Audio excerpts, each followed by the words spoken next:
with the Aspen Institute Forum for Community Solutions. And I am delighted to introduce our president and CEO, Dan Porterfield, who I will be having a conversation with this afternoon to kick off our plenary.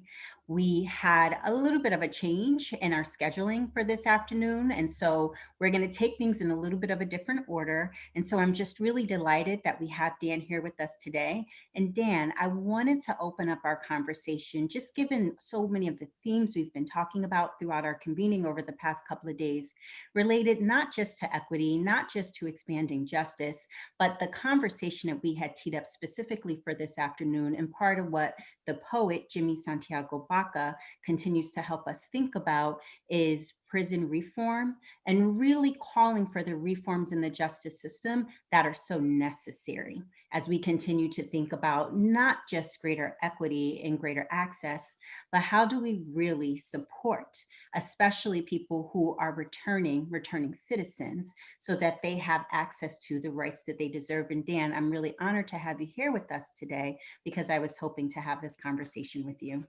Well, thank you so much. And I'm the CEO of the Aspen Institute, which means I am the head of Team Monique, Team Steve, Team Opportunity Youth Forum, and I'm really excited about all the work you've done the past couple of days. I read through the whole agenda. It's awesome. The focus on youth voice, on healing, on system change, on impact, on the community, land, environment, big themes, critical. We need to drive change towards a more just and equitable society. Also, my colleague from Aspen and Monique's colleague, Doug Wood, was part of it all, talking about criminal justice reform, and he's leading a big part of our work. Later, you're going to hear from Eric Liu, who's another Aspen Institute colleague, who's teaching us all about the importance of having the better arguments, the conversations that matter because they address the real issues, include all parties, and drive change. So you invited Jimmy Baca to be here, and I hope it works out. He can come towards the end because I've known of Jimmy Baca's work and then know him now for 35 years. And I want to go back and set the stage. When I was in college and then in my early 20s at Georgetown University, I helped to found a program focused on opportunity youth to provide an alternative to students, young people who had been, would have otherwise been committed to the Department of Youth Services in DC. They were instead put into our program at Georgetown, run by a bunch of undergraduates. We had a lot to learn.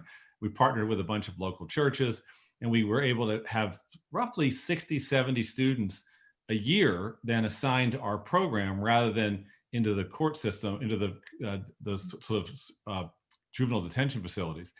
And that program still exists today. Remember that. All of you that are creating work right now, building new things, you build them well, they will last, and your successors will take them on and make them even better. So, and then I got a chance to work on a second program for another category of opportunity youth, which were newcomers from Central America in Washington, D.C., kids who are out of school, out of work, with so much to offer. That program still exists too. Those two programs made me hungry to want to learn more, and especially to see the prison system, which is a construct of the society, from within. And so I volunteered to develop college courses at a place called Lorton Reformatory, another place called Maryland House of Corrections in the DC, Maryland area. And I went in and taught college courses on literature and developed, my thinking about inclusive pedagogy by partnering with the students to come up with concepts for discussion that mattered to them. I was still in my 20s. It blew me away to be behind bars with students so committed to their learning. I thought, if these men, it was an all male institutions, if these men could commit themselves to learning and risk the pain that comes from really contemplating one's circumstances in society within the prison system, within the belly of the beast, if they could do that, surely I could do more on the outside to help make it so that fewer people would end up in these systems. And some of this requires education reform, legal reform, housing reform, economic opportunity, jobs, as well as focusing on the actual mechanisms of the criminal justice system, which has racism through it, all the way from what is a crime and how policing happens to who goes to trial, who's sentenced, and how people are treated. It's comprehensive, but it's not just a criminal justice problem, a societal problem. You say, well, where did you learn that? I learned that from the people in prison, my students who shared experiences, One of my students at Lorton said in 11 words, what's the basis of critical legal studies today? He said, law represents the interests of those who make law.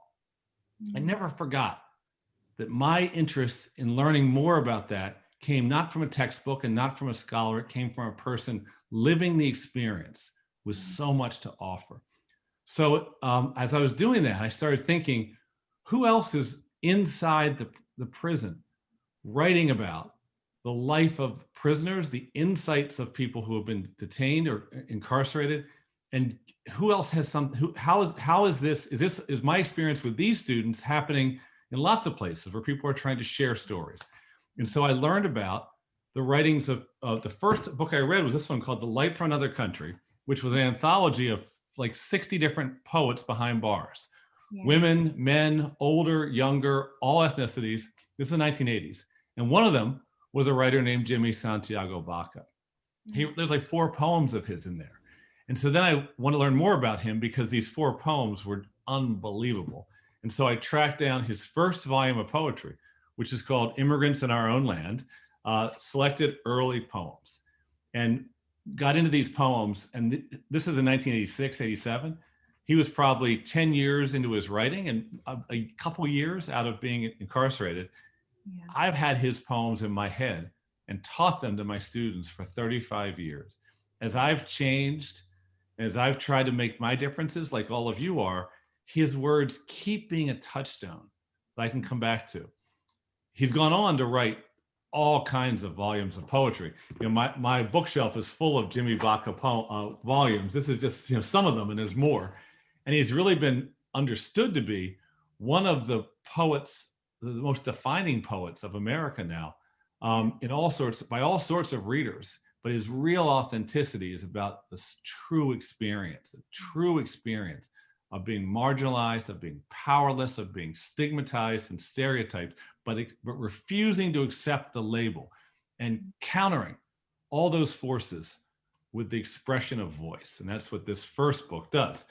So Monique, that's a little bit of a longer answer, but I wanted to start there because each person on this group is engaging in the world with Jimmy Bacas, who have so much to offer, so much experience, so much insight. We have to organize ourselves to listen, to include, and to act. Let me stop there and ask you if you want to ask me anything about Jimmy Baca, the writer or the person. I want to ask you more about Jimmy Baca, and also I want to pull this thread on this transformative way that you are describing both Jimmy's experience and now his impact on the world. And part of the connection I want to very specifically make with you, Dan, as you were talking about your entry into this field of work, you know, I was reflecting on my own beginnings in my career. And I actually started my career teaching basic literacy and numeracy skills also in a detention center, a juvenile detention center in Boston.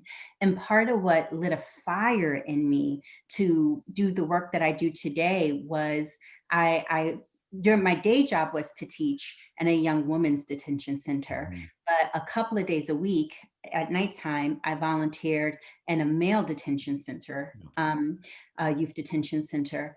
And I lost count, Dan, of the number of young women that were, you know, remanded to this detention center that were expecting, you know, soon to be mothers that would say, Miss Monique, I just want to learn how to read to my baby. I want to be able to read to my baby.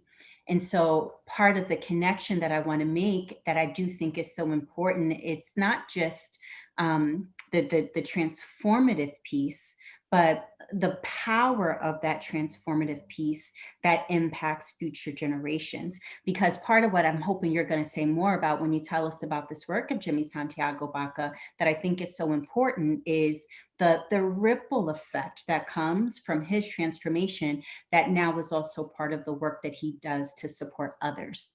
Yeah, great. Thank you so much. You know, I pulled a few books off my shelf just before we started, but this one's called Aliens at the Border. And it's a collection of poetry coming out of a women's prison, Bedford Hills Correctional Facility in New York. And what you just described, it comes through in the writing of all the women in this workshop, that they are living their lives for themselves and for their children and their families and their communities. Marvin Gaye in that great CD, What's Going On, has this line, live for life, he says. And that's what I think happens when the transformation occurs. It's a transformation of the self, but also of the self in relation to others. We're all in relation to others. So Jimmy Baca wrote a memoir that's called A Place to Stand. And it's a really enjoyable book. And it talks about how he grew up in Southwest US and how he was imprisoned at a young age, one of the youngest people in the prison he was in. And he actually grabbed a book off of a cart that was going by. It was the British Romantic poets, and a collection of their poetry, like Wordsworth and Shelley and all these British poets from 1800s. And he read it, and he realized he couldn't read it. He tried to read it. He didn't know what they were saying. Now that stuff's kind of hard to understand on a good day, but he just realized his education had deprived him of access to this poetry. And he said, I want to learn more. And so he got some of the other prisoners, the other men who were in prison with him together, and they started teaching him to read, literally, the other people in the facility, and with whatever they had, any magazines of any type. And Jimmy Baca, as an 18, 19-year-old, was absolutely on fire once he started realizing that he could access ideas and develop his mind. And he joined this writing workshop that had another guy in it whose work I've taught, whose name is William Aberg. And one time I brought Jimmy to my class in Georgetown to read his poetry and talk about life. And then I brought Aberg a month later. And Aberg, I hadn't realized, knew Jimmy, but Aberg said, oh, he was a young man with raw, undisciplined talent. He had never been cultivated. Nobody wrapped their arms around him and said, let's help together. So when you read this poetry, this first volume, and it's written by a young man, 22 maybe at the oldest with some of these.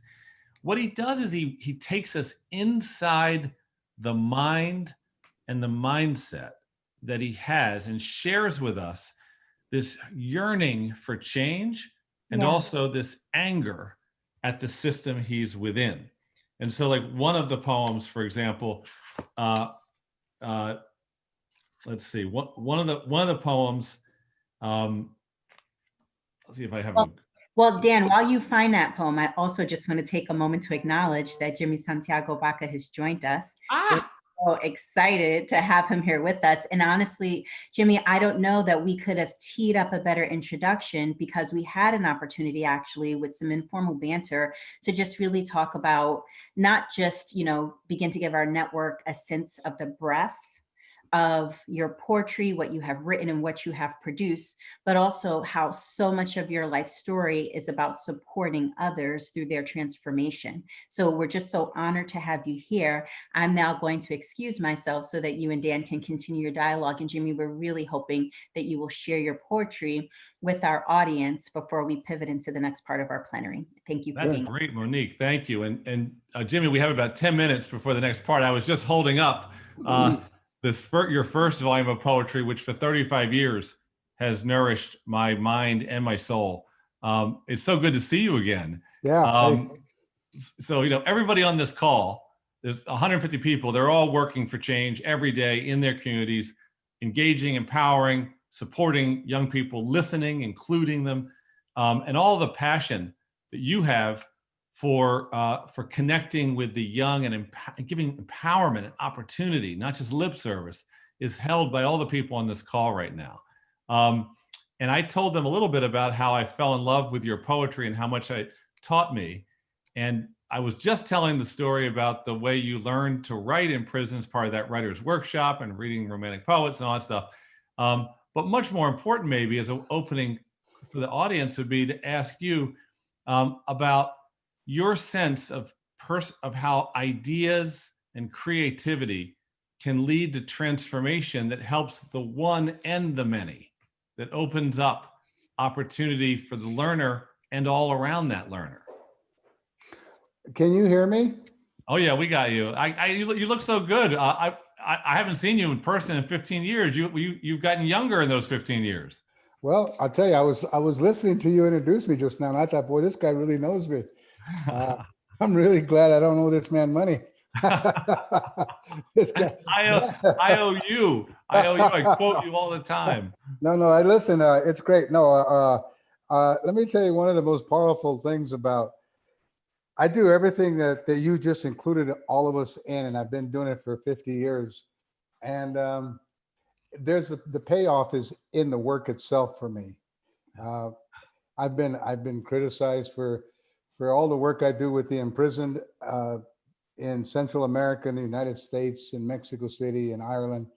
I've been told, well, you know, there's a time when you're working on the margins with all these people, the refugees and the immigrants and stuff, and you're 35 years ago, I was writing about it, and people were like, why don't you just forget about that stuff, dude, and get on with your life, you know? Well, you know, it's kind of a funny thing, Dan, but I don't know why that was my life, but I wrote about them, and it just seems that those the extremities, those margins of the people that I've been writing about suddenly have shown up in the center. Yeah. Kind of imploding on the establishment and the status quo and disrupting everything. Yeah. And I asked myself why it took so long for people to invite us. Well, they didn't actually invite us in, but why it took so long for people to recognize that we have a great literature, and because they try to keep it out of the canon doesn't mean it doesn't have deep relevancy to American literature in general. But let me just say one thing on the ideas you were talking about in artistic. When someone grows up illiterate like I did, I spent 7 years. I spent 25 years locked. They wouldn't let me out, like a lot of Chicanos. They 7 years in an orphanage / Indian school, right? Yeah. After 7 years, 7 long years, from 5 to 13 or something, and I finally ran away the 18th time, and they decided it was useless. It was futile to go after me again. So from 13, I lived on the streets with my brother, and from there I made periodic jaunts into the detention center, where the director told me, "You're not a criminal. You just don't have any. You don't have any home. You have no place." Because our village, our particular village, the authorities came in and just shattered everybody. They took all the families. They ripped everybody apart. Took all the kids out. What they're doing now happened to us many times 40 years ago, right? Anyway. And this is the interesting thing about literature. When you take a kid like me at 19 years old, facing 15 to 50 because of a drug charge, and then we had a big shootout with the DEA, and they came in to kill us so that everybody could get reelected in that particular town on the border. And thank God I wasn't murdered or anything. When I ended up taking that book of that romantic poets that you allude to, I'll never forget the thunderbolt of lightning that struck me when I read something, and I read it phonetically. I could phonetically put Spanish and English off of the words by mumbling them out, but something happened in that minute cognition that I want to call an epiphanal God moment, where I saw my grandma and grandpa over here taking the sheep out. I saw me as little Jimmy running after their grandpa to grab his coat, and I'm sitting in a jail cell in Albuquerque waiting for extradition in Arizona, and for the first time in my life, language impacted me. Yeah. And it was like throwing, it was just like witnessing in a volcanic eruption, you know? So Yeah. when language was meaningful to me, it was palpable, it was real, because I could now have something. I could hold the cart with the horse, and I could direct it on the road because I had an experience. Now I could put it into words. Yeah. Because up to that point, I was like, I refused to speak to the police or refused to speak to anybody in society. I was like, I'm not going to talk to you, because all of this emotion and just roaring inside me, and not a single word to attach it to. Yeah. Until that moment when I stole the book. Yeah. Yeah. And I really want to tell everybody, you could order this book right now, Immigrants in Our Own Land, and it will blow you away with its richness. And it's your first, and there's been so many. But as a young man, you wrote these words surrounded with in this block of rock by all this pain and all this, the division of people, person against person created by the institution, the silencing, all that. And you wrote in this poem, I Will Remain, which I think of all the time. I will remain. It helps me. You said, here in this wretched place I most wish to leave, I will remain. I stay because I believe I will find something in the air I breathe that will make all my terrors and pains seem like raindrops. Here on this island of death and violence, I must find peace and love in myself, eventually freedom, and if I am blessed, perhaps a little wisdom. That's inside all these kids we're trying to help. Yeah. Amazing that, so here you were in it, but you left, you stayed in it existentially to appreciate the pain and power and violence, but you also left it psychically to find freedom in your voice. And how do you think you're doing that helps other people do that? Is there something that connects your story to these kids today that we can use? Wow, that's a heck of a question, Dan. I know. I'm sorry. I'm so proud to be with you. Listen, for 40 years, every single day I work with kids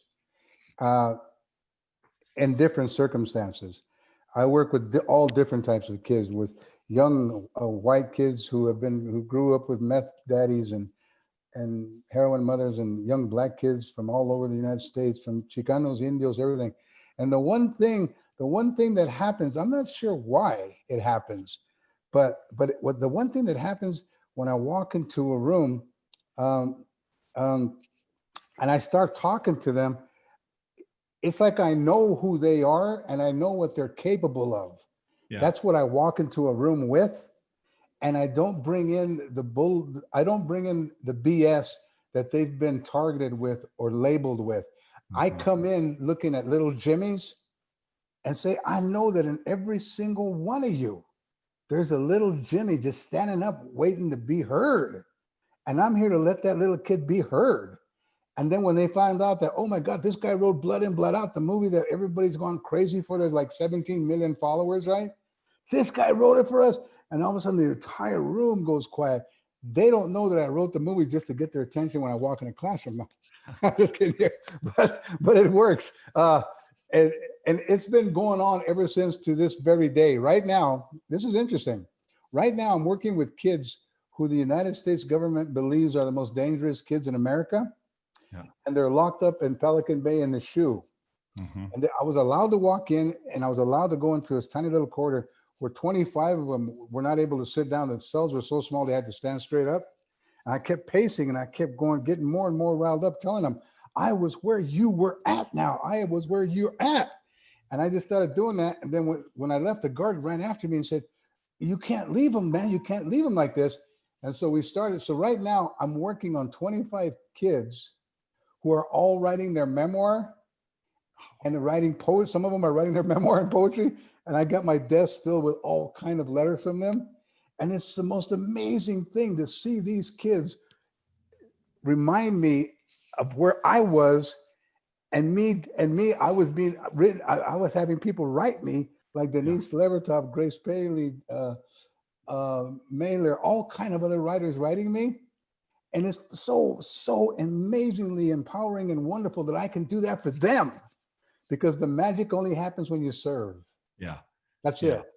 Yeah. How about that? The magic only happens when you serve. So Jimmy, we have another 5 minutes or so because they don't want to let us stop because they're going to delay everything just a tiny bit. Let me ask you this question about those that serve. Everybody on this call is living a life of service for justice. They're caring for people, communities. That means they have to fight against power. They have to fight against injustice. And that gets tiring too. And there's a need for healing, both in the community and in those, if they're of the community or not, that are trying to address the causes of all this injustice. How do you think about that? The need, how do we replenish one another so that we can work collectively? What are some things you've seen that work?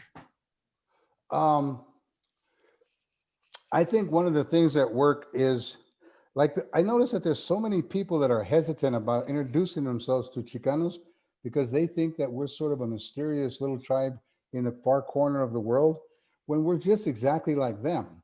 But here's what connects all of us. This is what connects all of us.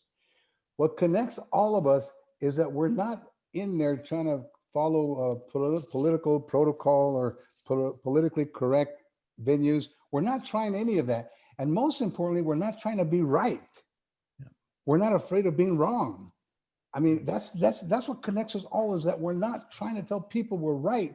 What's driving us is our faith in how human beings should live. What's driving us is our faith in how we should treat each other. What's driving us is our faith in justice and how it should be right in treating everybody equal. It's the faith. It's not that we're right. I don't see any of these people standing up saying, I want to be right. I'm going to write the perfect book so that everybody in New York, all these white editors, can go ahead and approve of me because I'm going to be right. I want them all, I want to appeal to all of them so they can say, oh, you're right. You're politically right. No, we're all freaking wrong. We keep on falling, but we don't never touch the ground. We just always are able to keep us up. And that's where the majesty of our honor, that's the nobility of our souls, is that balance has to do with always feeling you're on the edge about to fall. And it's that feeling of always being on the edge about to fall because you got no money for rent, because your friends are sick, because you got no car, because you got no health insurance. You're always on the edge about to fall, but somehow you don't. And in that beautiful, beautiful little crevice, that majestic crevice that is in epiphanal contact with the divine, in that is our balance, which is not right or wrong. It just keeps us fighting. Jimmy, what a pleasure to have you here today. And the next thing that will happen is that we'll have another discussion, and Jimmy's going to come back and read a poem at the end. And something I want to just say, Jimmy, because I want to say thank you for all you represent to so many, but for me personally, there are days when I doubt myself, and in my head comes this poem called I Am Sure of It. Oh. And that you wrote. And I hear those words and I play those words to myself. And I remind myself that each of us is on a journey together to try to create a beloved community.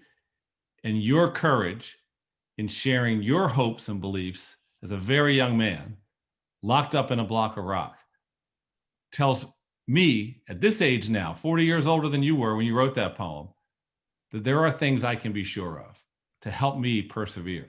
That's beautiful. And you did it. You did it. I thank you so much. You're going to come back and read a poem, but I think that Monique Miles is going to come in now and do the next section here. Okay. But God bless you, Jimmy Santiago Baca. It's so good to see you. Yeah, thank you. Thank you so much, Dan, and thank you so much, Jimmy. Thanks, we really appreciate not just the dialogue that the two of you had, but this frame around the journey to create a beloved community. That really is the heart of the work that communities are doing all across our network. And when we think nationally about the impact of our work and even the broader movement, I would say it is very, very much tied to a vision we hold for the beloved community, meta community. So I just want to introduce myself again for those of you who have recently joined. My name is Monique Miles, and I'm a vice president with the Aspen Institute Forum for Community Solutions. We are really excited for this closing plenary today as we transition from the conversation with Dan and Jimmy. I want to introduce this next group of very distinguished leaders to you who really don't need any introduction, but for the sake of setting up this conversation, I just want to tell you a little bit about their work. We have Alicia Garza with us today, one of the co-founders of the Black Lives Matter movement, who is also the principal at Black Futures Lab. As part of our dialogue today, we'll hear more about the organization's efforts to harness and deepen the political influence and impact of communities of color. And then I'm also especially honored to have our colleague from the Aspen Institute with us, Eric Liu. Eric is an executive director of the Citizens and American Identity program at the Aspen Institute and is the co-founder of Citizens University. He'll also be sharing more about his work with us. I want to welcome each of them into this discussion. And really what I want to do, where I want to kick this off, is to invite each of you in your own words to share your work with our audience. And then we're going to build our dialogue from there. If there was anything, Alicia, I know you caught the last part of that dialogue. If there was anything in that dialogue that resonated with you, Eric, I know you heard most of it, that you also wanted to add into your comments, I certainly welcome that as well. Sure. Well, I'll kick us off, and thank you so much to the Aspen Institute for having me today. And it's always good to be back here, especially to be back here with you, Eric. It's been a few years. It's good to see you. So good to be with you. I'll just start off by saying that I caught the last kind of portion of the previous discussion. And one of the things that really resonated with me, which I think also really undergirds our work, is that the process of rebuilding the kind of democracy that we deserve requires us to have a completely different orientation to what moves people and what keeps people involved and engaged. And I think right now we're in a moment where, we are falling apart, and not in a nihilistic way. I think that and by nihilistic, I mean not in the kind of way where there's no solution. I think that we are falling apart in the kind of way where we have a unique opportunity right now to decide how we want to come back together. And for me, in my work at the Black Futures Lab and the Black to the Future Action Fund, we work to make Black communities powerful in politics so that we can be powerful in the rest of our lives. And for us, politics is not just about election cycles. It's not just about politicians or campaigns. For us, politics is about governance. It's about how everyday people get to make decisions over their own lives and the lives of their families, their communities, and the people that they care about.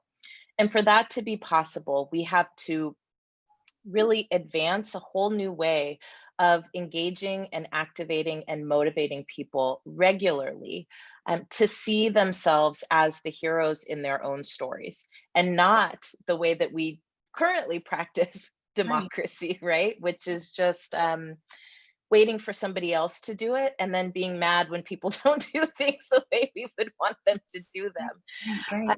And so I'll wrap here by saying this. I think that, for us, our work is undergirded by the notion that we deserve to be powerful in every aspect of our lives. And for us, power is not just empowerment, right? I mean, I want all Black communities to feel a level of self-esteem. And I think that's important. But self-esteem is not actually what shifts our political landscape and trajectory. What shifts our political landscape and trajectory is being able to make decisions over the biggest things and the most mundane things.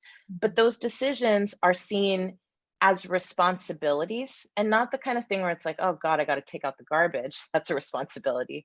But responsibility in the sense of what happens to you happens to me, and vice versa. And so every decision, from how garbage gets collected to how resources are distributed in our community, are incredibly important. And the people who have been left out of that process or kept out of that process because of rigged rules deserve, right, the ability to be able to be included, and deserve the ability to be able to shape the decisions that are being made about us right now without us every single day. So I will talk more about the Black Futures Lab in the course of our conversation, but I will say lastly, really lastly this time, that part of how we even started our project was really a practice and an exercise in what it means to rebuild our democracy. We actually started out the Black Futures Lab by doing a massive listening project where we talked to more than 30,000 Black people in all 50 states from all demographics. And it's currently the largest survey of Black people in America in 155 years, which tells you something about our political system, right? And in that, what we did was we asked, what are you experiencing every day in the economy, in our democracy, and in our society? And then we asked a fundamental question, which is, what do you want to see for your future? And we took that information and turned it into a legislative agenda that we call the Black Agenda 2020, which literally talks about concrete ways to make Black Lives Matter from City Hall to Congress. So no longer can we say, well, what is this movement about? And what is this for? And what are you trying to do? We're actually very clear about what we're trying to do. And what we are clear about is that our communities are too. And so what we've done is elevated that and used it not just as a document that sits on a shelf, but as a document that we use in our organizing work. And we've been using all the way up until now. Today, we have 60,000 people who have pledged to use this agenda to help them make decisions about how they will vote and who they want to represent them up and down the ticket. Why is that important? It's important because we're shifting the way we engage in politics from personalities to policy, from symbol to substance. And that's one of the core things that are necessary to make Black people powerful in our lives. So I'll stop there. We'll talk more. We've got a lot of time together. Alicia, thank you so much for that. And Eric, I'm so eager to bring you into the conversation, but Alicia, I would be remiss if I didn't take a moment to just try to meaningfully connect a couple of the points you made to the dialogue we've been having since we've opened up our convening. We've been talking a lot about the power of place, both from a historical perspective of the types of policies that created the conditions that communities face. And because our work at the Aspen Institute is so deeply committed to centering the lives, especially the voices and lived experiences of young people who are now impacted by those historical policies, centering them so that they are at the center of designing solutions that matter to them, that then they get to carry out, because we're also looking at this generational impact we want to have as well. I just want to say thank you so much for walking through how you all have organized the voices into an action plan and an action agenda, because that is the work that we are trying our best to support at the Aspen Institute, again, with young people at the center, so that the people who are most impacted, as you said, now have the opportunity to exercise agency, big and little and everything in between that. So it's just such a powerful arc that you described and vision that you described. And I'm moved by how much we share that vision of ensuring that the people, that communities of color, Black people, young adults are at the center of the policy changes, leading on policy changes that are about exercising agency in their lives, their families, their communities. Thank you so much for that, Eric. So eager to hear from you. Monique, thank you so much for this whole frame, this whole gathering that you and Steve and colleagues have put together is just truly hope-giving and soul-feeding. And the conversation that Dan and Jimmy were having before was something I will not long, I will long remember. I have to say, Alicia, just to be back in the same room, so to speak, with you, time collapses. And even though so much has changed in the world and in our lives since we were last together, something that Jimmy Baca was talking about just the soul dimension of this work, like souls and spirits connect. And when they connect, time collapses, and I think that's true, not just of, individuals like us and people who make connections here, but it's true of moments. And I think there's something about this moment that we're living through right now. And the fact that you have so many young people, so many opportunity youth who are now called, not forced, but called to step up in a new way, to save your community, to save our society, it feels intimidating. It feels like a lot when everything literally and figuratively is burning down around us. But time collapses. There have been people just as young as you, just as disconnected from a lot of power as you, just as cut out by some of the powers that be, who had to be called and answered the call in previous times. And their spirit is with us right now. And that's not just the civil rights movement. It's not just abolition. It's every moment, sometimes well sung, sometimes unsung, where young people change the world. And I think that's the kind of moment we're in. I co-founded this organization, Citizen University, precisely out of that spirit that Alicia was talking about here, the spirit of empowerment, not simply as the tools and techniques of working elections and the political machinery, but power that begins from the human heart and the human spirit. And this idea that, even in the name Citizen University, when we talk about citizens and citizenship, we're not talking about documentation status, passports. We're not talking about whether you're an ex-felon and can vote or can't vote. We mean, are you a member of the body? Are you a member of the body? Are you a contributor to the community? Are you someone who wants to give and shape and make the thing, right? And then what does it mean to live like a citizen? Well, we unpack this idea in our work that power plus character equals citizenship. If you want to understand citizenship in this broad, ethical, deep sense, then you have to have these two things. And we teach and emphasize these two things. In the first place, a literacy in power, right? So Alicia was talking a lot about that, but so was Jimmy, right? And one of the things about that conversation between Jimmy and Dan is, of course, you are moved immediately by the idea that language is power, right? And Jimmy was literally talking about ways in which you can write your way out of bad situations. You can write a new future. The incredible work that the Black Futures Lab has done, literally writing futures by asking people to co-author that future, right?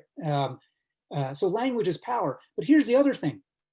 Power is a language. And this is something that I want all of the young people who are with us right now to emphasize and remember. Power is not this thing that's out there, floating out there. I don't get it. I don't have it. I don't know about it. Like, it's being done to me. Power is a language. And you can learn that language. And you can practice that language, right? And just as surely as you can learn to read and write, you can learn to practice power. And one of the things that we've done at Citizen University, I wrote a book a few years ago called You're More Powerful Than You Think, A Citizen's Guide to Making Change Happen. And we talk about here 3 laws of power and 6 strategies of power, just breaking it down so that it's not this scary abstract thing that other people do. How you show up, how you find your voice, how you bring 2, 5, 10, 15 other people into a common cause to do anything, that's creating power out of thin air where it didn't exist before. And that is the magic of organizing, right? And so we teach a lot in our work at Citizen University about these elements of power, but we don't stop there, because if all you have is a super high literacy and power, and you know how to move the system, you know how to move money and ideas and people and get what you want, but you have no moral core, then you are just a finely skilled sociopath. And and we have a lot of evidence of that right now in our society. And so that's why the other half of that equation, power plus character, matters. And cultivating civic character. What does that mean? I don't mean in this kind of eat your vegetables, take out the garbage, like Alicia was saying, right? I mean character, like, what does it mean to show up and realize there's no such thing as someone else's problem? This is my problem. I own this. I may not have created it, but I own it, right? Every young person in the room owns the consequences of climate change, even though it was 4 or 5 generations of people before you who screwed it up. Every young person on this call right now owns the dysfunction of our criminal justice system and the white supremacy and the racial disproportionality built into it. You didn't create that, but you own it now, right? And we got to remake it and reimagine it. And so what it means to cultivate civic character is to remember at the relationship level, right? This is not an abstraction, and this is definitely not national politics. This is one by one, relationship after relationship, remembering that society becomes how you behave, right? I think we as Americans are taught, like, I can do whatever I want, man. And I can be as selfish as I want because, there's a million selfish acts and they'll all come out in the wash and somehow the common good will emerge out of a million selfish acts. No, your individual choice to be compassionate or not compassionate, to be civil or not civil, to be engaged or not engaged is incredibly rapidly contagious. It is, in a time of COVID, it is exactly as rapidly contagious as a virus, right? The choices, the moral and ethical choices you make.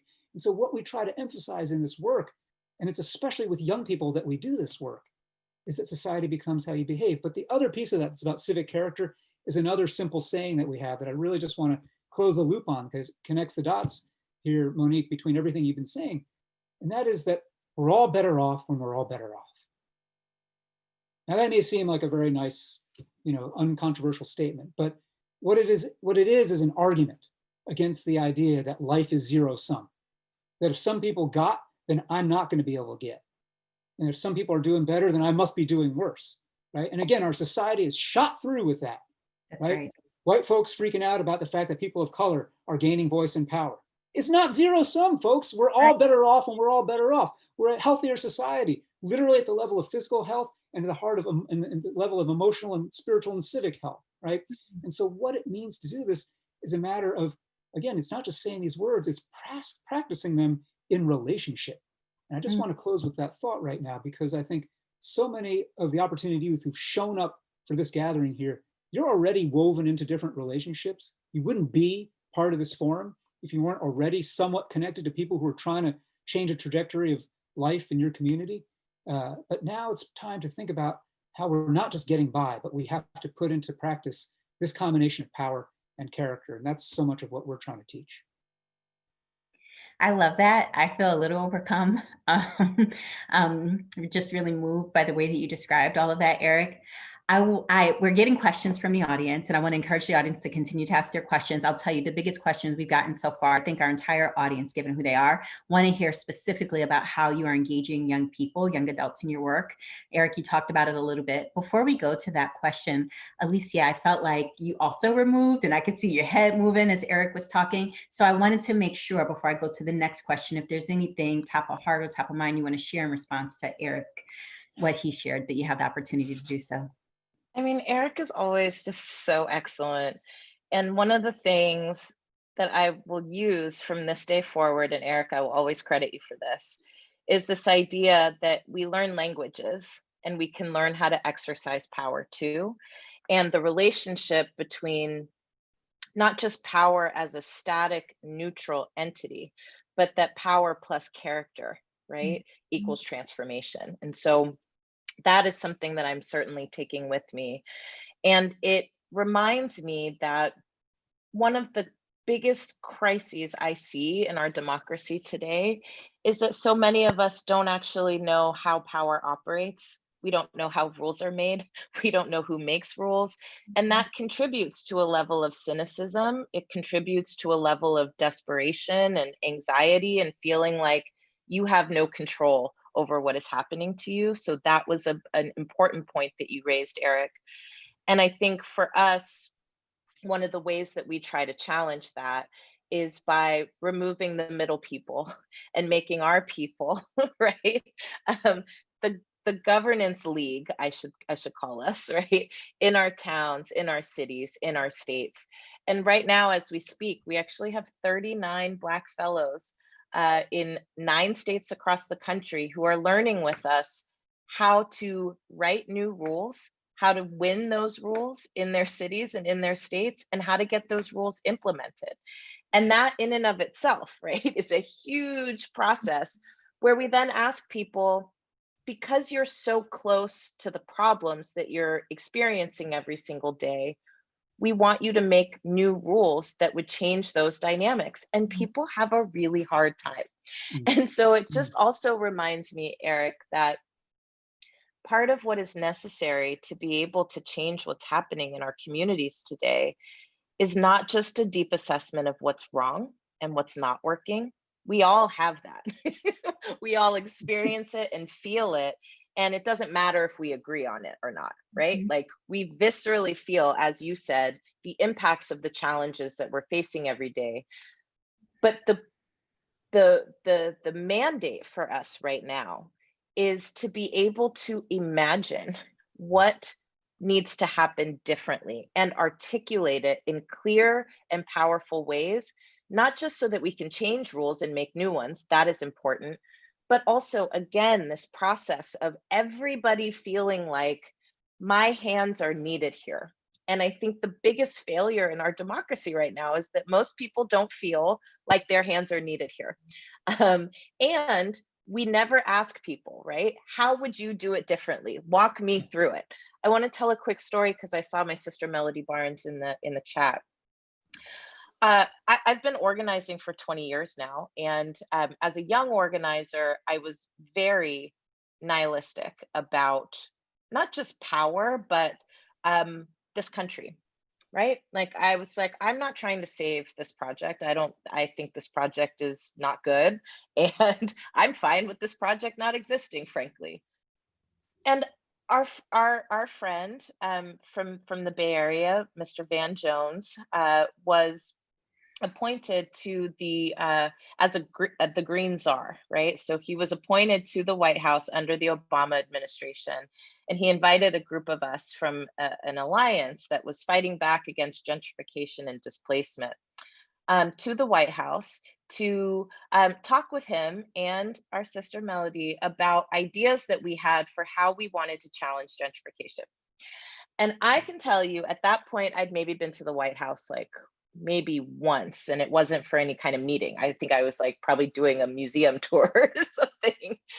And we sat at this big, long wooden table, and all of us sat around the table, and Van and Melody pulled out their yellow pads and said, okay, we've got something like $5 billion to spend on solutions and alternatives. What y'all got? And when I tell you, that room was silent. That room was completely silent. And it changed something in me. Here we were in the highest hall of power in this country. And we've been fighting, trying to get people to understand things were wrong. But when it came to sitting with a decision maker and telling them how we want you to spend money, what we want you to spend it on, who it needs to go to, we could not do that. So vision is deeply important to this process of changing our democracy. Monique, I'm sorry. I'm so excited about what Alicia's saying here. I got to jump in.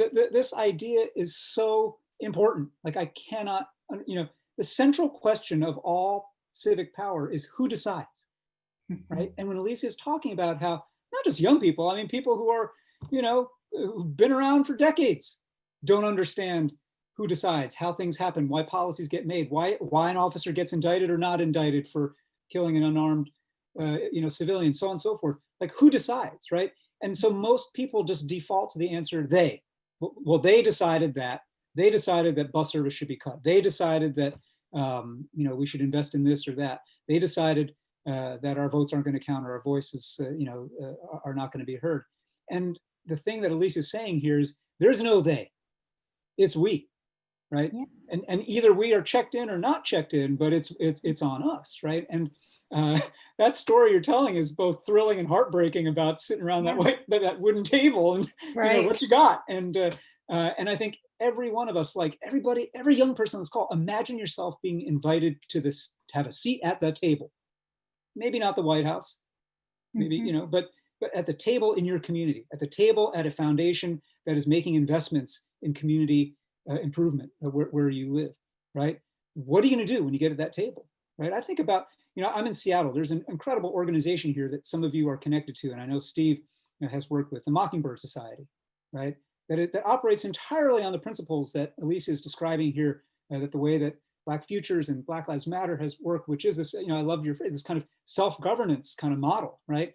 And what Mockingbird is, it takes young people who've been through the foster care and kinship care system, and it says, you've been closest to this, you've lived through this, solve it. Like, we will train you now to figure out who decides. We will train you to come up with the language of policy proposals. We will train you to kind of take your ideas that you've had living through this about what you would change if you could wave a wand, and we'll give you the wand, right? And these young people have changed policy in our state and in our country around foster care and kinship care over decades, right? And that times 1,000 on any number of issues is what we've got to have right now. And I think that is, that's why, I mean, look, a lot of stuff is scary and broken right now, but I am net excited. Listening to Alicia, I am like goosebumped because I feel like we're in this moment right now where a lot of young people are realizing it's not they, it's us. We own this. And they're looking around to combine that imagination that Alicia is talking about with the kind of know-how, right? You put those two together and there literally is no stopping us. If you wanted to respond, I wanted to let you dive on in. We are also continuing to get questions from the audience. So Alicia, let me know if there's anything else you want to share before I go on to the next question. You're good? Okay.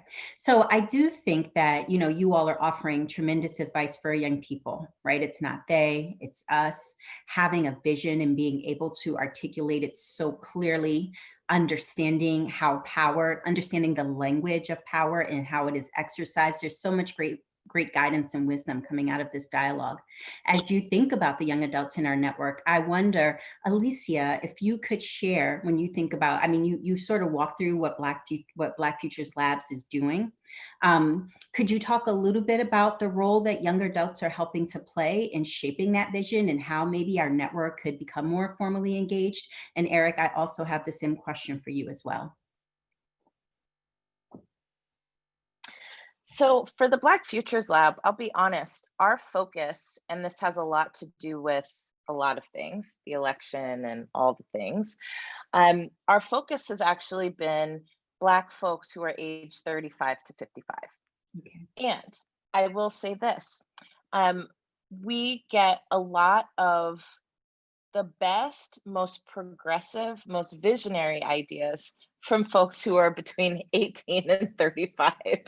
And so part of, I think, what we see ourselves doing is being a bridge between these communities and being able to translate, if you will, or interpret the boldness that young people have, to those of us who are like my age, who are kind of like, yeah, I don't know if I'd go that far, but I'm down for this. Right? And so, in relationship to being involved, I mean, I think one of the ways that this network could be involved is to help us continue to shape and advance these ideas. I mean, right now, we are going to be choosing 3 to 5 campaigns that this Policy Institute is designing and helping to deeply invest in those campaigns to make sure that they're successful. So these aren't just things that will end up on paper. We're actually going to run these campaigns. And in order for that to happen, we are going to need an orchestra. An orchestra. And that includes the young adult community to be able to help us popularize these ideas, these new rules, right, that we want to replace old ones that are keeping our communities without the things that we need to live well. But I think the other thing, honestly, that we would really love is support in helping us keep our communities of all ages engaged in between cycles. That's the thing that we're the most focused on. We know that every 4 years, right, people swoop into our communities and they, take out their bullhorns and they tell you the same messages over and over again. If you don't vote, everything is going to collapse and crumble. Well, this year it feels kind of right, but we've been saying that for a really long time. And what we know is that that doesn't actually move people to engage. What moves people to engage is being engaged consistently. You cannot tell people the sky is falling if they look up and the sky is still intact. But what you can do, right, is work with folk over time to better understand, why are we saying the sky is about to fall? How will you know when it's going to drop? And what can you do about it, right? So I think that that's actually the deep work that we would want to be in partnership with you all around, especially because, frankly, as Eric and I think both have been saying, consistent engagement and vision is deeply, deeply important to change in this moment, change tomorrow, change 5 years from now, change 15 years from now. I will also say this, one of the things that we would love to do is also share with this community some of the political education that we do to break down these issues in simple, accessible, actionable ways. We actually have a series that we do that's just in memes, because we know, right, with technology and people like to have things in bite-sized packages. We get so much engagement with this meme series that's called What in the Meme is Going On Here? And it's where we break down things like redistricting. We break down why everybody's freaking out about the elections. We break down things about the Supreme Court, which has been recently in the news. We break down things about Black maternal health, right? We get into the issues that are impacting our everyday lives, but we do it in such a way where you can digest it and you can communicate it to other people and actually engage in dialogue about what you think and where you stand on it. So that would be another incredible place of partnership. And then, of course, we're always open to hearing ideas. I love that. And I know that our network heard you loud and clear, and we'll be looking to follow up to very specifically connect. I'm sure we can go to the website to figure out which places we have some intersect. Yeah, Alicia, I'm going to sign up too for everything that you. We seriously ought to create together. I think it would be really exciting in that realm of, as you say, political education. You know, Monique, a couple things. You know, you mentioned that we are colleagues at the Aspen Institute. In addition to Citizen University, I lead a small program at the Aspen Institute on citizenship and American identity, and we've got a couple of projects there that I want to invite the young adults who are members of this network here to get involved in. One that Dan alluded to in passing earlier is called the Better Arguments Project.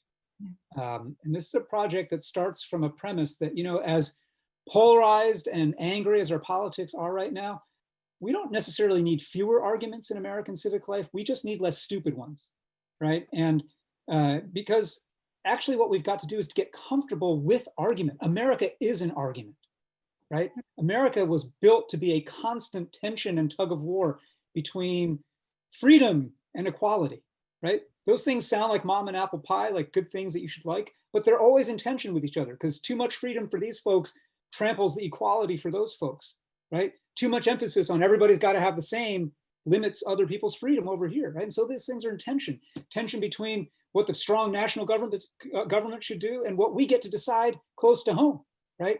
That's baked into the American project. And we should be having arguments over things like that, about how color conscious we should be and how color blind and when not, right? These are things that are always being argued, and it's okay to argue, but we have to have better arguments. And better arguments means arguments that are conscious of history and how we got here, arguments that are conscious of power and everything that Alicia and I have been talking about, and arguments that are conscious of emotion in the heart, right? Too many people make the mistake that, oh, I'm going to win this argument by using my rational brain. No, humans are not computers, right? You persuade people through the heart first, and then their brain will follow. Their brain will come up with a reason to come along with what their heart wants to do, right? And we see that right now in both the acceptance of and the resistance to Black Lives Matter ever since the murder of George Floyd.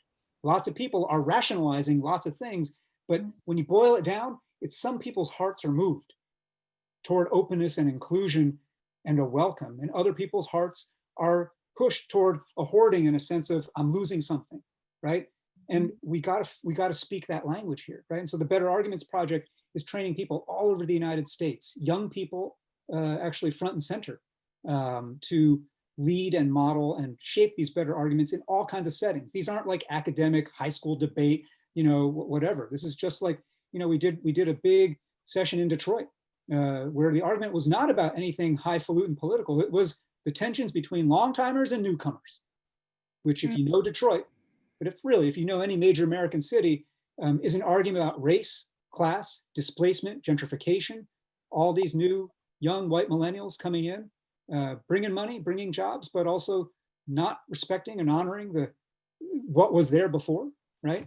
And people don't know how to have that conversation, much less an argument. So that's one thing I'd invite you to.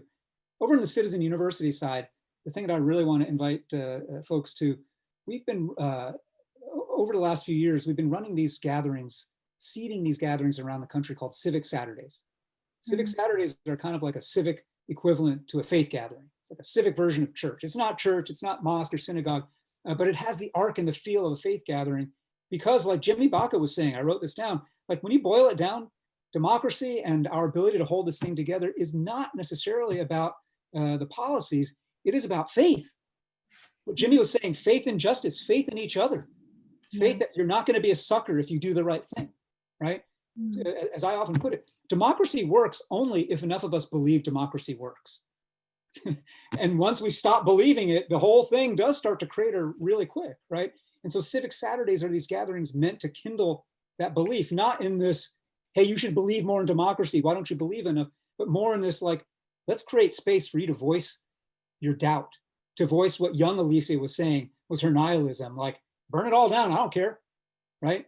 Well, come on into the space. Let's talk about that, right? Let's talk about how you got there. And let's talk about what if it was your thing that was burning down, right? And what would you do if you felt like you had a stake here and your stake was going up in ashes, right?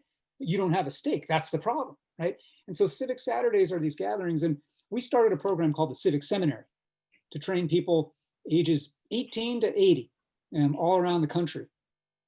Small rural towns, big cities, red and blue places, every race, every background, to lead these gatherings themselves and to tap into both what Alicia and I have been talking about in terms of power and what Alicia was talking about earlier about in terms of imagination and vision, right? To actually envision a different kind of community and a different kind of way of living in community. And so I'd invite everybody who's part of this gathering here, go to our website, check out Civic Saturdays, Civic Seminary, sign up. We're doing cohorts every month, training people. And yeah, I just think, look, bottom line, what Alicia and I are both talking about here is culture matters. Like the stories we're telling about ourselves and the norms and the values that we are putting into practice, like that's what shapes the frame of the possible when it gets to politics and structural change, right? And we've got to do a whole lot on the culture side right now. And I want to invite every young person here to be part of that change. So there are two things I want to say before we go to final reflections. The first is that all of our conversations here, we've been talking about the historical policies, structural racism and how much it's baked into the institutions and systems we're working to change. At the same time, though, our conversation has 100% been on culture. And not just culture, but all of the richness that is reflected in our collective and shared culture. In fact, I need to quote Melody Barnes, who in our opening plenary said, individuals shape culture, culture shapes politics, and politics shape our democracy. And that is very much the conversation that we are having right now. And so I want to make sure, especially for not just our young adult partners who are listening in the audience, but all of the cross-system and cross-sector partners that we support in order to improve outcomes for young adults in our communities, that this how we are talking about power, imagination, vision, but how all of that shapes culture and continuing to collectively push toward a much more inclusive vision for our democracy.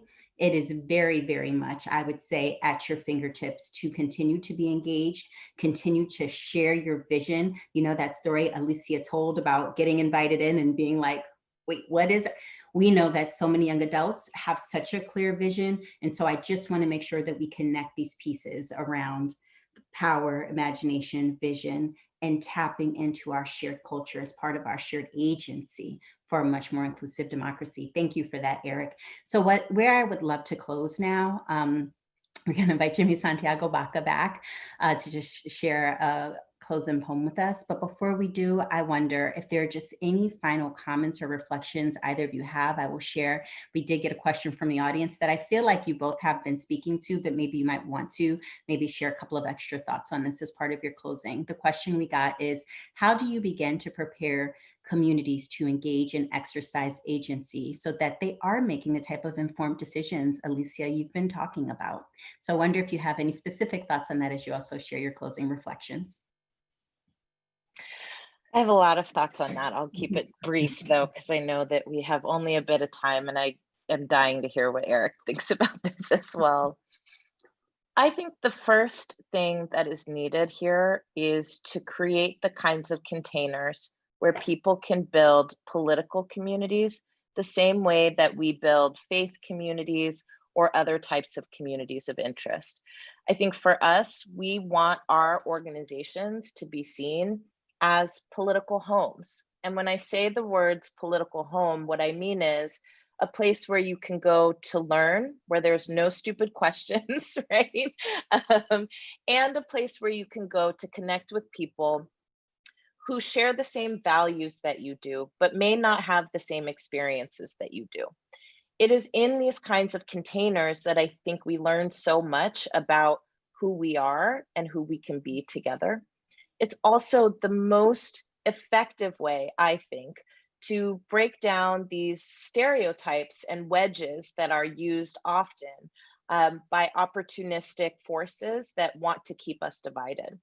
You know, it's no secret that rules are rigged in our communities, not because there's bad people making them, but because power is a language that some have learned already, and they've also learned how to maintain and sustain it.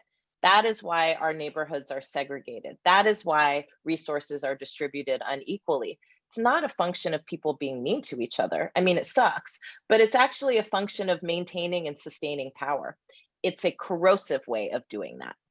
And so inside of our organizations, I think that we have the opportunity to practice in real time the world it is that we want to see, and to come together across the artificial barriers that have been erected amongst us and between us.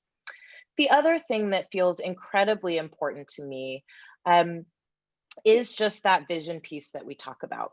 I can't tell you, in our Black census, about 90% of the people we talked to said that they had never been asked what they experience every day and what they want for their futures. That's a big deal. That means that people are going through their daily lives ingesting information, right? But not actually critically engaging with it, and not also offering and shaping it. And so I think that one of the other important things that we can do to change what's happening in this country right now is to make sure that we are also paying attention to being culture shapers, telling new stories about who we are and who we can be together. I think that the reason that this is important is because culture certainly shapes policy, and policy shapes culture. And I think we often leave the cultural arena untouched and untended, frankly. And when we look at how power operates in this country currently and how power is maintained, it is through rules, but it is also often through the stories we tell about each other.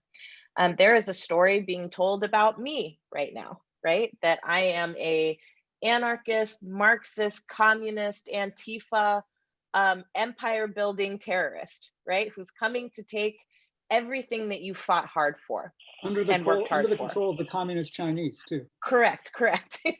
That's a new development. But I want to tell you all that I recently had an opportunity to go and visit a community that I spent 10 years organizing in. And we were filming something, and we were talking to some 7-year-olds at a rec center. And my co-host said, "Do you all know about Black Lives Matter?" And they said, yeah, we all know about Black Lives Matter. And then she said, "Do you know how it started? Do you know who started it?" And they said, "No." And then one girl raises her hand and she said, "China." That is the power of culture and stories. And our, this is like, nonpartisan here, right? But I will say that there are forces in this country that have learned very quickly how to use stories and culture to change people's perception of their worlds very quickly. Okay, so we cannot leave that untended. And the last thing I'll just offer here is I deeply, deeply believe in us. And I know things feel tough right now, and they are. I'm not going to lie to you. Things are rough. And I'm also not going to lie to you that I know we still have moves we can make. And so let's not leave anything on the table for somebody else to eat. Let's get our meal and let's go. I'll leave it there. We still have moves to make. Thank you. I love that. And, I'll pick up exactly where Alicia left off here. This idea that people are, well, in the first place, that people are making up stories about her, but we are always making up stories together about everything, right? About who we are, about who we are not, about those people, about those folks over there. And I think one of the most important things for us to recognize, and for every young adult here, I have 3 things to leave you with. The first is this: know your own mind. Like, really, know your own mind. What do you believe and why? Are you just repeating something you heard? Even if you heard it from a great person like me or Alicia, like, don't take our word for it. You know, like think about what we said. Don't just kind of turn what we said into a meme. Like think about it. Like, do you actually believe that? If you take it to its logical conclusion, do you think we're actually maybe a little bit full of it or something? You know your own mind, right? Because I think in an age of social media, in an age where so much knowledge is transmitted sideways like this, we are very prone to exploitation, whether it's by Russia or China or other people just dropping in memes, dropping in fake accounts, dropping in fake controversies. You must know your own mind. That's number one. The second thing is a spirit of invitation. So, you know, I have a dear friend and collaborator named Vivian Phillips who has worked for many years in the arts with people who have been called, just like, you know, another thing that Opportunity Youth used to be called, at risk or underserved young people, right? And she said, actually, I don't use that word. The underserved are the uninvited. And that line to me captures everything. So yes, institutions with power need to do more inviting instead of just thinking about, you know, what are we doing to miss the underserved? But I want to say this to you as people who are in this community that is often uninvited, right? Don't just wait for the invitation. Make your own invitations. Start things and invite other people into them. Invite powerful people into them, invite powerless people into them, and create power out of thin air. It is that active invitation, starting a club, starting a party, starting a movement, starting a thing to read Jimmy Baca's poems, whatever, right? Invite folks in, because that is building a muscle that we have let go to waste over the last 30, 40 years in this country. We've stopped actually forming clubs, organizing, and inviting. And that's a big one to build. And the last thing I want to say is just where we began, where Alicia and I are so kind of mind melded, and that is back to the practice of power. And I just want to emphasize the verb practice. Power is a practice in the same way that shooting hoops is a practice, in the same way that medicine and law are a practice, in the same way that religious belief is a practice, right? It's not a one and done. It's not I got a shot and now I'm good. It's not I took a pill and I'm set. It is a practice that requires continuous, repeated rehearsals, repeated interactions. You know, I'm a baseball guy, so 7 out of 10 times failure. You're doing great in baseball. And the same is true, I think Alicia would say, in community organizing, right? Batting 300 is awesome, right? People would love to bat 300 in community organizing, but it requires practice. And for all of you who are motivated and fired up, and I'm seeing in chat that you're fired up, I love that. I love that we fired up. And we've been around long enough to know that in 2 hours, that fire has to be kept lit by you making a commitment. Lisa and I are not going to come back onto your screen. You've got to make the commitment to say, all right, who am I going to practice with? You just need one other person, right? And I think that is the spirit in which this whole gathering has been held. And I just want to close out with that note. So know your own mind, have a spirit of invitation. Power is a practice, which actually brings us back to the very beginning of our dialogue here today, because you also started us off with power as a language. So power is a language that we practice. We must practice that language every single day, because as Alicia reminded us, we still have moves to make. This feels like the honor of my life, especially in this period of time that we are all in. And every day there's a decision about how to remain hopeful, how to remain resilient. And for me as a mama, how do I make sure that I'm very honest with my children, I'm supporting their development, and I'm also at the same time encouraging them. I have been nourished by this dialogue, and I'm so thankful for that nourishment, because now I can share it with others. So thank you both so much for being here with us today. And we really look forward to being engaged with your work and staying connected in the months and years ahead. Thank you so much to both of you. Thank you so much. It's been so great to be with you. Thank you.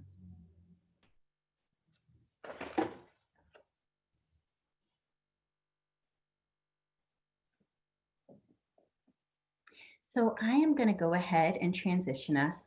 I want to invite the poet Jimmy Santiago Baca to come back. He's going to close us out with a poem. Steve Patrick, also the executive director of the Aspen Forum for Community Solutions, will be joining us. I think there are a couple of words Steve just wanted to exchange with Jimmy before Jimmy performs, and then I'll close this out. Steve, welcome back. Jimmy, welcome back. Thank you Thanks, very Jimmy. much. Good to see you again. Haven't seen you since many years back in Albuquerque. But really, the first words I want to say are thank you, Monique Miles. Damn, you did it again. What a convening, what a gathering. Thanks to the entire team, the Opportunity Youth Forum team, the Forum for Community Solutions team, Aspen Conference Services. I will just say, in the presence of my boss, Dan Porterfield, that the Forum for Community Solutions team is the best damn team at the Aspen Institute. No offense, Eric Liu. What a gathering. Thank you all. Three things, and we're going to ask each of you, put one big reflection in here as Jimmy takes us out in the chat box. If you have a takeaway, I'll give you three quick ones. It's about truth. Jeff Canada told us that. Kimberly Teehee told us that on the first day. It's about places.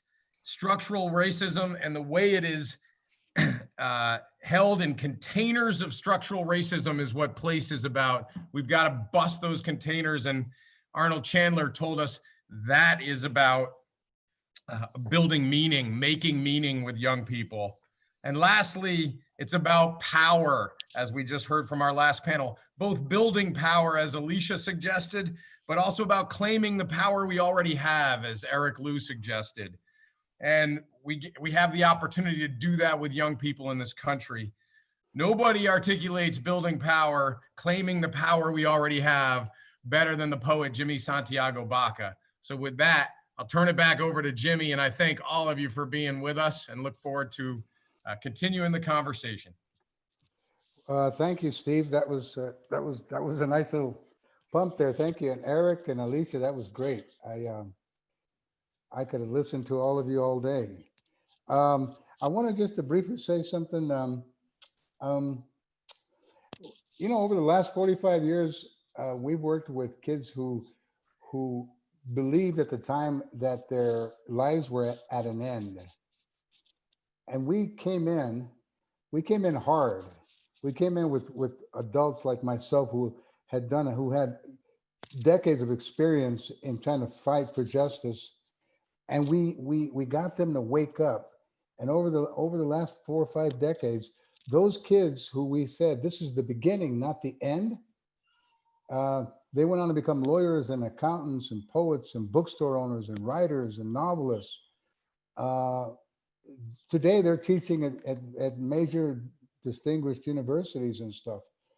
And I'll never forget one of the kids who stood up and read a poem in Los Angeles, who had been part of we've been working with them, mentoring them for a long time.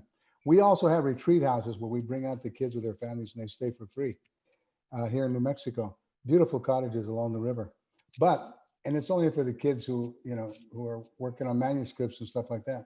But one of the things, he stood up and he looked out into the audience and said, and he was smiling, crying at the same time. And he says, "Welcome to my dream."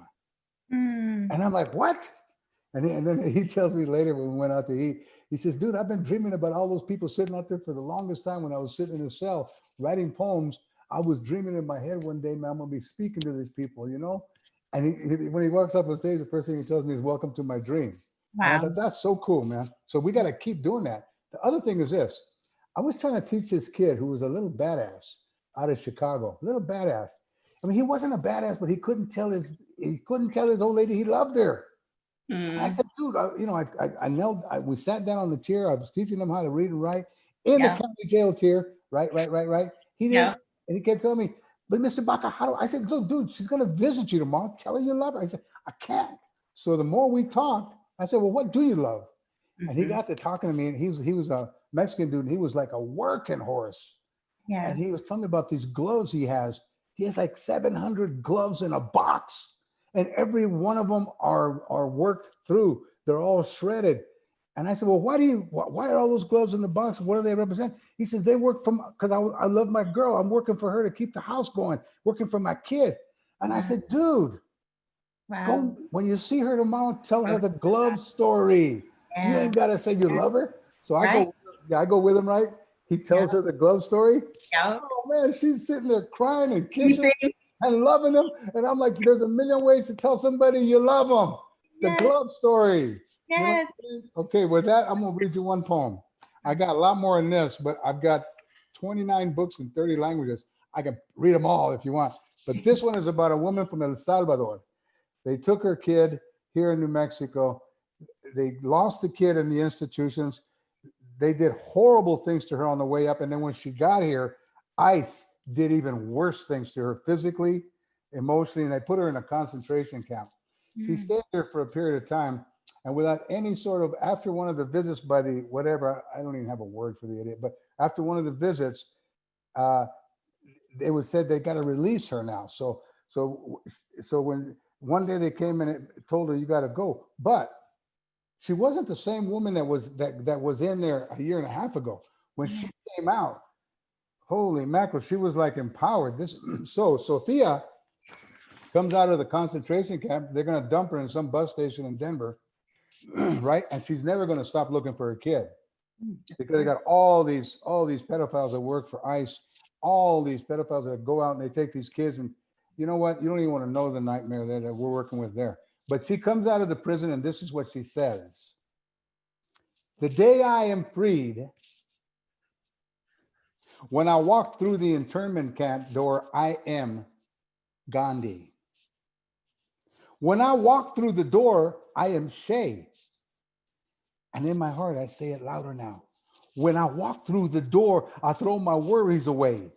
I let my frustrations go. And all ill will I have for others, I just let it go. I brush my sleeves of the uncertainties of yesterday. When I walk through that door, if someone should ask you, tell them I am Ali. Tell them I am Cesar Chavez. When I walk through that door, when I take a step forward, when I turn the corner, tell the world, should they ask, I am who I dream myself to be. A scientist, a doctor, a dancer, a poet, an activist. Let the whole world know that I am who I dream myself.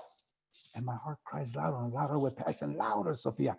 Tell them, there goes the poet. There goes the painter. Tell all the haters and the racists and the cynics, I will not let them influence how I see myself. That I am shaped by the loving hands of a dream. And no one makes me as they wish. Tell them, please, from the conference halls and the classrooms and from every street corner, every office and market where you meet, you tell them you have seen me and talked to me, and that I am who I dream myself to be. And when I opened my eyes this morning, I surrendered to my greatness, you know? I knelt down and I opened my arms to embrace my full being and the full world, my potential to be who I am in this world. Leader, teacher, activist, you tell them I no longer am the woman that they knew, that I have found a way to love myself. And I close my eyes. When I open them, I know that when I walk through that door, I am Mother Teresa, Zapata, Anzaldúa, Betita, Surwana, Celia Cruz, Manchu, because the day is young, brothers and sisters, and I've got mountains to move. I've got mountains to move.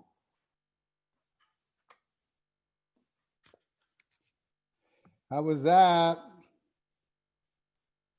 That was beautiful, Jimmy Santiago Baca. Thank you. You got time for one more if you're willing. I do. Okay, one more it is then. We're going to give you a, how much time do I have, Steve? Monique, I got 10 minutes. What do you got? Beautiful. This is a nice one. I like to read this one here.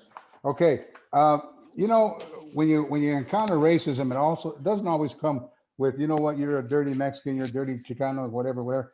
You know, we've been dealing with that since they created these false heroes about Western cowboys or whatever out here. So, you know, racism doesn't often come like right up in your face, right? So this is what happened. This is a poem about a boy and a grandpa. Pórtate bien. Behave yourself, you always said to me.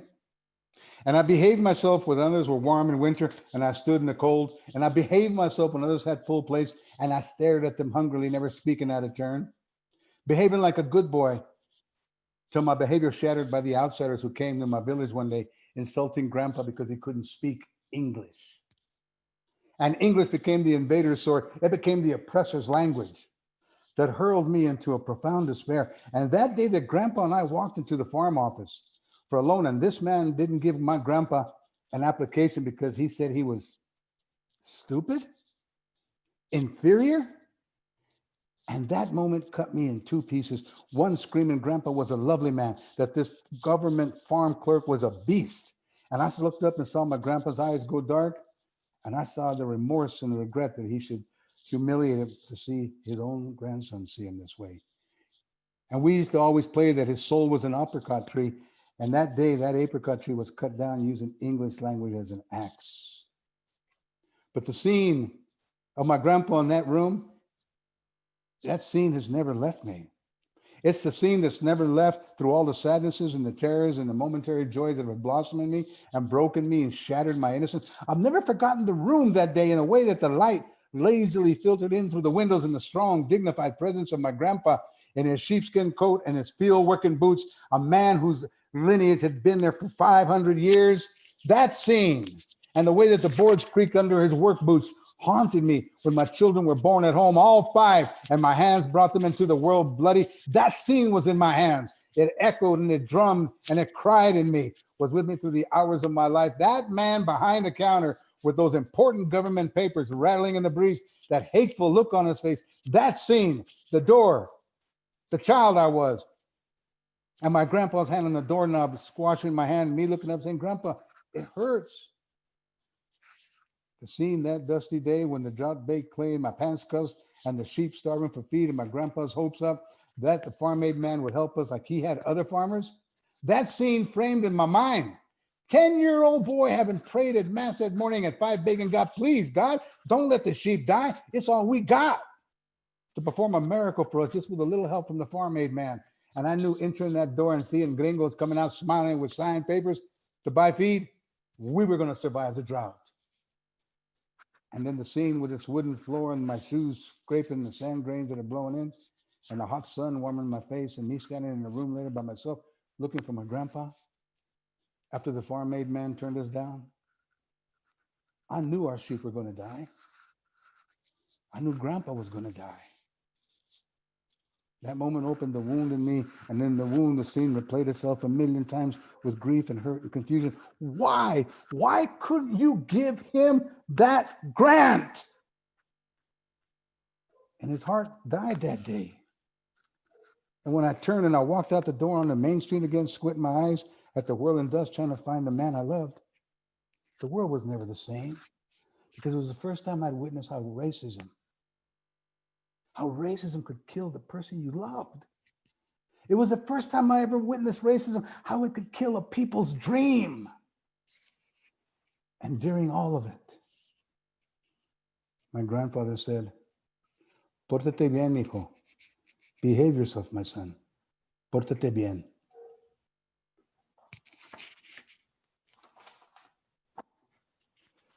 Well, there you go. I just want to say thank you so much, Jimmy, for sharing your art, your poetry, but actually your vision for supporting other young adults to be able to get onto their personal path of transformation and impact in this world. You know, you opened the poem that you opened with, "When I Walk Through That Door, I Am," and talking about the power of dream. That has also been dreams. That's also been a theme we've been discussing here at our convening, because especially for adults who work with young people, really the frame is that young people have to be able to perceive what doesn't feel like it is possible, what they may not have seen right before them, but to have that abiding faith to know that what they are aiming for is there, that they must dream, and that is key to who ultimately we're able to support young people to become. On behalf of our network, Jimmy, I just want to say thank you so much from our hearts. And I also want to encourage our network, because between the poems that you read, between what both Steve and Dan Porterfield have shared about the influence your art has had on their lives, and then the responses from our panelists who've been in dialogue with you this whole time, Jimmy, I hope you get a chance to read through the comments. It has moved the hearts of our network. So thank you for sharing your art with them. And to our panelists, to our participants, I want to encourage all of you, if you have not yet done so, please go online, check out Jimmy's movie, and absolutely check out his books, his poems as well. Thank you again for being with us, Jimmy. Thank you very much. Appreciate it. So I am going to go ahead now and close this out. You know us, we like to start on time and end on time. And I just want to share a couple things really quickly. The first thing that I want to say, and it really is just a reflection of what we've been able to do over the last day and a half. We opened with Jeff Canada, Janet Muguria, and Kimberly Teehee, and they walked us through a reflection on the often untold history of the United States that has led to the conditions our communities and young people face. Jeff, Janet, and Kimberly talked about how strong our collective and shared culture is and how it has the power to anchor us as we continue in our work. And as I shared in our plenary a moment ago, Melody talked specifically about how individuals shape culture, culture shapes politics, and politics shape our democracy. Last night, we heard from Trombone Shorty and Bill Taylor as they reflected more specifically on the impact of COVID-19 and the long history of racism that is pervasive in New Orleans. But most poignantly, they talked about a cultural history that is passed down across the generations in New Orleans, especially in regard to the arts, that is key to supporting young people to self-determine their paths. And then this morning, we heard from Arnold about the truly disadvantaged and thwarted strivers, noting that he ended his presentation on meaning making, specifically lifting up programs that affirm the identity, belonging, and agency of young people of color. Arnold's presentation was followed by a group of community leaders who affirmed the power of meaning making by sharing stories. We heard from Trenton, we heard from Ruth and Shakima, specifically their stories that framed their own cultural setting, their own cultural responses that have been so key to them being on their paths. We were reminded in their stories that our shared culture is prevention, it is healing. So in closing, my final reflection that I also think is so important to weave into what we heard specifically from Eric and Alicia is I'm reminded of a conversation we had back in 2017 when we convened our network in Boston with Deval Patrick. It was Hillary Pennington from the Ford Foundation who talked very specifically about two wolves. She told a story about two wolves. I want to cut the story short by sharing essentially, she said that one wolf was a wolf of darkness that feels hopelessness. And then there's this other wolf that actively chooses to conspire towards aspiration and hope. And in fact, as Jimmy reminded us, it reminds us to dream. It reminds us to reflect on what is possible. In the days, weeks, and months ahead, it will be so important that each of us chooses to feed the wolf of hope. And if our shared collective culture is prevention, if it is healing, as all of our speakers have reminded us, then let's nurture our hopes with an understanding of our history that affirms our culture, politics, and ultimately our democracy. Thank you all for being here with us, and we look forward to seeing you all soon. And I want to close with a friendly reminder that if you haven't done so yet, please absolutely come and join us on Remo, where we're going to officially close out our convening with a DJ who will be spinning live. Thank you all so much for being here with us, and we look forward to seeing you all soon. Bye, everyone.